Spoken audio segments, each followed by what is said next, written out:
KaraokeBooks. Wuthering Heights. Emily Brontë. Audiobook. Chapter 5. In the course of time, Mr. Earnshaw began to fail. He had been active and healthy, yet his strength left him suddenly, and when he was confined to the chimney corner he grew grievously irritable. A nothing vexed him, and suspected slights of his authority nearly threw him into fits. This was especially to be remarked if any one attempted to impose upon, or domineer over, his favourite. He was painfully jealous lest a word should be spoken amiss to him, seeming to have got into his head the notion that, because he liked Heathcliff, all hated, and longed to do him an ill turn. It was a disadvantage to the lad, for the kinder among us did not wish to fret the master, so we humoured his partiality, and that humouring was rich nourishment to the child's pride and black tempers. Still it became in a manner necessary. Twice, or thrice, Hindley's manifestation of scorn, while his father was near, roused the old man to a fury. He seized his stick to strike him, and shook with rage that he could not do it. At last, our curate, we had a curate then who made the living answer by teaching the little Lintons and Earnshaws, and farming his bit of land himself, advised that the young man should be sent to college, and Mr. Earnshaw agreed, though with a heavy spirit, for he said, Hindley was not, and would never thrive as where he wandered. I hoped heartily we should have peace now. It hurt me to think the master should be made uncomfortable by his own good deed. I fancied the discontent of age and disease arose from his family disagreements, as he would have it that it did. Really, you know, sir, it was in his sinking frame. We might have got on tolerably, notwithstanding, but for two people, Miss Cathy, and Joseph, the servant. You saw him, I dare say, up yonder. He was, and as yet most likely, the wearisomest self-righteous Pharisee that ever ransacked a Bible to rake the promises to himself and fling the curses to his neighbors. By his knack of sermonizing and pious discoursing, he contrived to make a great impression on Mr. Earnshaw, and the more feeble the master became, the more influence he gained. He was relentless in worrying him about his soul's concerns, and about ruling his children rigidly.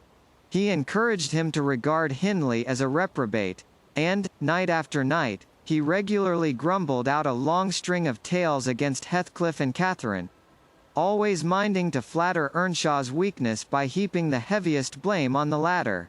Certainly she had ways with her such as I never saw a child take up before, and she put all of us past our patience 50 times and oftener in a day. From the hour she came downstairs till the hour she went to bed, we had not a minute's security that she wouldn't be in mischief. Her spirits were always at high water mark, her tongue always going, singing, laughing, and plaguing everybody who would not do the same. A wild, wicked slip she was, but she had the bonniest eye, the sweetest smile, and lightest foot in the parish, and, after all, I believe she meant no harm. For when once she made you cry in good earnest, it seldom happened that she would not keep you company, and oblige you to be quiet that you might comfort her. She was much too fond of Heathcliff. The greatest punishment we could invent for her was to keep her separate from him. Yet she got chided more than any of us on his account. In play, she liked exceedingly to act the little mistress, using her hands freely, and commanding her companions. She did so to me, but I would not bear slapping and ordering, and so I let her know. Now, Mr. Earnshaw did not understand jokes from his children. He had always been strict and grave with them, and Catherine, on her part, had no idea why her father should be crosser and less patient in his ailing condition than he was in his prime. His peevish reproofs wakened in her a naughty delight to provoke him. She was never so happy as when we were all scolding her at once, and she defying us with her bold, saucy look, and her ready words, turning Joseph's religious curses into ridicule, baiting me, and doing just what her father hated most, showing how her pretended insolence, which he thought real, had more power over Heathcliff than his kindness, how the boy would do her bidding in anything, and his only when it suited his own inclination.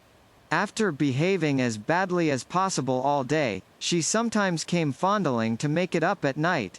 Nay, Kathy, the old man would say, I cannot love thee, thou art worse than thy brother.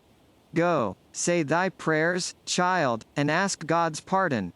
I doubt thy mother and I must rue that we ever reared thee. That made her cry, at first, and then being repulsed continually hardened her, and she laughed if I told her to say she was sorry for her faults, and begged to be forgiven. But the hour came, at last, that ended Mr. Earnshaw's troubles on earth. He died quietly in his chair one October evening, seated by the fireside. A high wind blustered round the house, and roared in the chimney.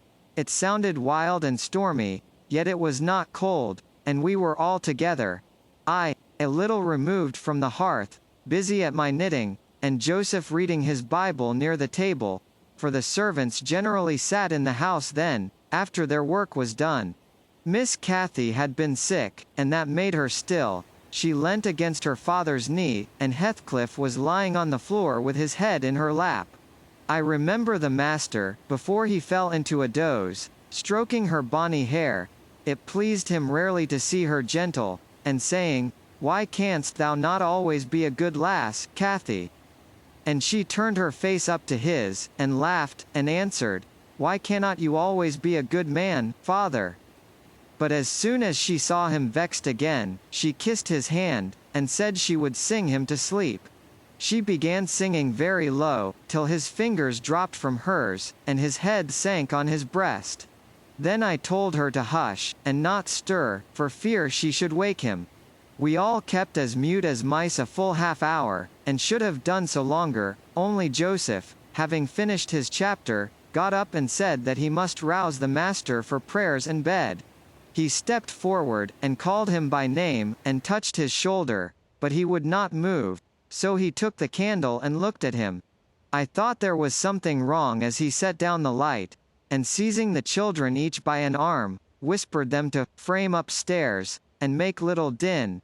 They might pray alone that evening, he had summit to do.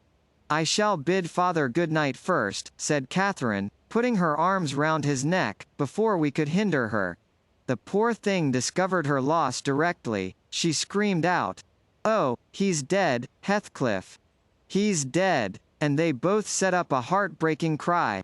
I joined my wail to theirs, loud and bitter, but Joseph asked what we could be thinking of to roar in that way over a saint in heaven. He told me to put on my cloak and run to Gimmerton for the doctor and the parson. I could not guess the use that either would be of, then. However, I went, through wind and rain, and brought one, the doctor, back with me. The other said he would come in the morning. Leaving Joseph to explain matters, I ran to the children's room. Their door was ajar. I saw they had never lain down, though it was past midnight.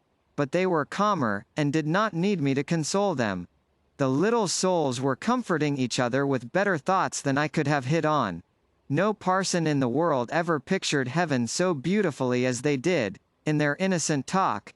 And, while I sobbed and listened, I could not help wishing we were all there safe together. KaraokeBooks.